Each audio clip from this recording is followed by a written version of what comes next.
Back to the gridiron. GM Ryan Poles detailed how the Bears will cast a wide net and leave no stone unturned in their search for a new head coach. Yesterday, Chicago completed an interview with Mike McCarthy for that very job. Coming off his rookie season, quarterback Caleb Williams spoke about what kind of head coach he's looking for. Selfishly, I want an offensive-minded guy so I can build with him and, be with that coach for the next 19, 17, 15 years. And so I can also learn and grow and, things like that. But if we get a overall, grand scheme coach and is good with time management, good with the clock, good with helping control the game, it's a big factor, obviously. Dan, your reaction to what Caleb just had to say there in terms of what kind of coach he's looking for? Yeah, I like it. I have been adamant that I really like Mike McCarthy in Chicago. I think there's a couple reasons why. Number one, you automatically walk in and know I got a winner. Mike McCarthy, for everything that he isn't, has won everywhere. Number two, he's got a proven track record of elevating quarterbacks, developing quarterbacks, specifically young ones. There's a lot of similarities style-wise when Aaron Rodgers was younger to where Caleb Williams is as a younger quarterback. He got Matt Flynn to play well. He's elevated Dak Prescott. So the known of this guy takes quarterbacks and develops them, I love. I think the third thing is this. The one thing that Caleb has to develop in and grow in is playing in structure, on time, bang, bang, okay? Mike McCarthy's offense is built in that regard. So I love the fact that the weakness or the flaw of the quarterback is going to be minimized a little bit. Now, do I want him to have a younger offensive-minded offensive coordinator, the one that's a little bit attached to some new age football? Maybe a Thomas Brown stays there? Absolutely, because I do think his offense is a little bit archaic at times, but the structure of it helps. The last thing I'm going to say is this, two-part, okay? Stephen A., two-part. I do think that you have to understand when first-time head coaches take over, one of the things that so often in talks with them, they say is there's so much to do and much more than they anticipated. I would not want a first-time head coach paired with a young quarterback necessarily, because I think that puts so much on their plate when it comes to getting that done, the team and the quarterback. You've made me nauseous. I can't believe some of the stuff that just come out of your mouth. First of all, Dan Orlovsky, did you just say he elevated Dak Prescott? Is that what you said? I did. Is that what you said? Really? So you yes, saw sir.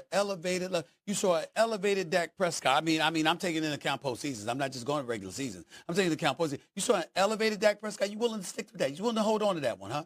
Okay. You just finished saying that his offense is archaic at times. Yes. You brought up how he brought along Aaron Rodgers. That was before. Then I had Afro. Weren't you still in the NFL back then?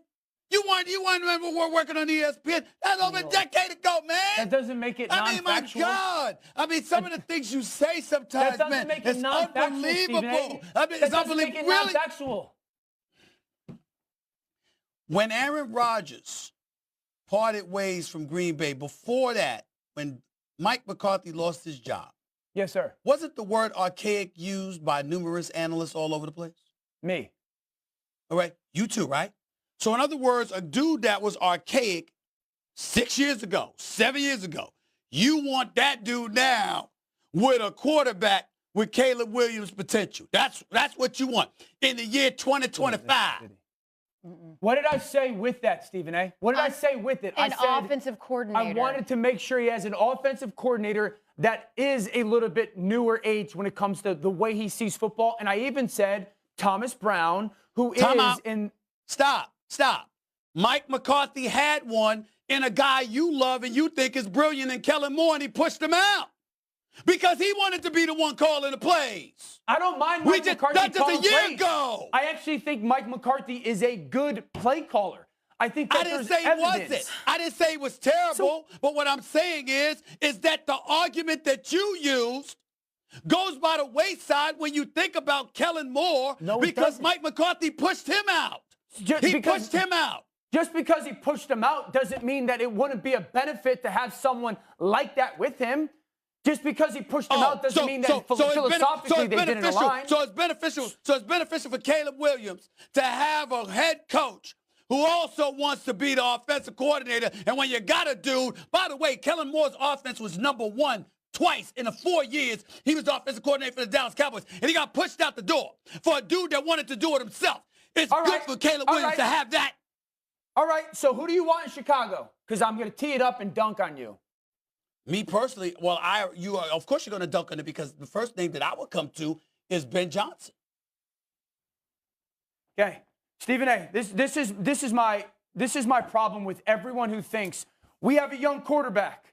We have to get a young offensive mind. Give me the examples in the NFL of recent time. I'm not talking 25 of these super young quarterbacks, and we pair them with an offensive mind, and it works. Because I could give you like 2. Okay, give me the 2. Sean McVay and Jared Goff was one that worked, but I do think we have a little bit of evidence that Sean's brilliant. One of one.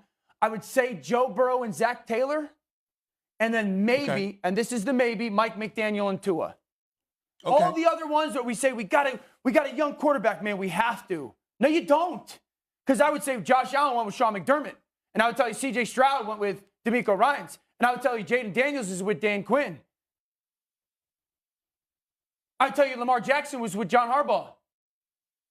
So it doesn't have to be, we got to get him in a young... I didn't say it has to be. I said that's what I'd want. You asked me what I'd want. That's what I want. I'd rather have that than a dude who's older and has been accused of being archaic paired with a guy that's a young stud. That's me.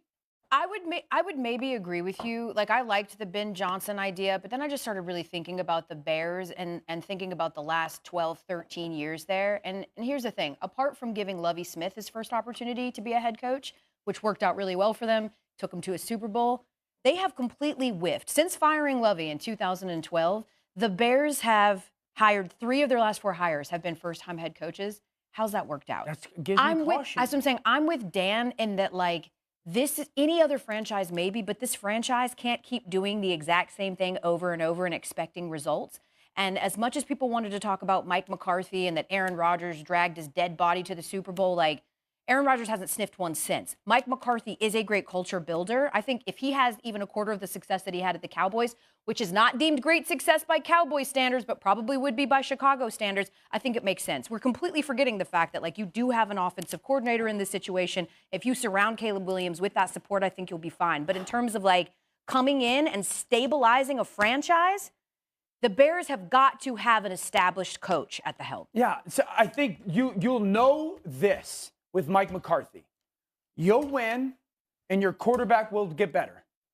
Now, does that get you over the hump and win a Super Bowl? Maybe not. But you will win, and your quarterback will develop. And those are the 2 biggest challenges to build consistency in that league. That's all they need to do. This conversation to be continued. Tough transition here to some somber news. Longtime Milwaukee Brewers broadcaster Bob Uecker has died at the age of 90. The team announced today. Uecker